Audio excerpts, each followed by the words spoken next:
Firefighter charged with murder of his mother-in-law in St. Anne. 18-year-old held with illegal gun in St. James. A Nova man fatally shot during reported gun battle with the police. Please remember to subscribe, like, share, comment, and don't forget to hit that notification bell so you can always be updated with the latest news. Now for the news in details. A member of the Jamaica Fire Brigade who was arrested last week in connection with the murder of his mother-in-law has been charged. He is 40-year-old Dwayne Simpson of Carlton Mountain in Claremont, St. Anne. Mr. Simpson was charged on the weekend for the murder of 63-year-old Maxine Parkinson of Archer Hill District in Claremont. The body of Miss Parkinson was found in bushes in Nine Palm District last Wednesday, 2 days after she went missing. The body had chop wounds.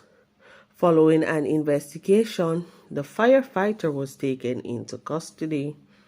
Investigators stated that a machete, believed to be the murder weapon, was found in his vehicle.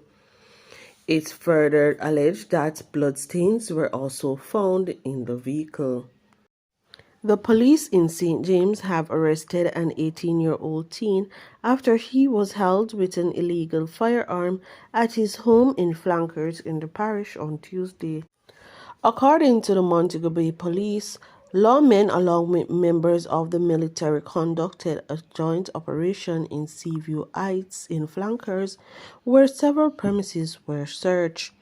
During the operation, the suspect was accosted and one Browning 9mm pistol with 2 rounds of ammunition was found in his bedroom. He was taken into custody, however, his identity is being withheld pending further investigations. A 38-year-old man was shot dead on Tuesday during a reported confrontation with the police in Hanover. He is Ricardo Davison, otherwise called Bang, a resident of Shuttlewood District, Ramble in the parish. More details to come following further investigations.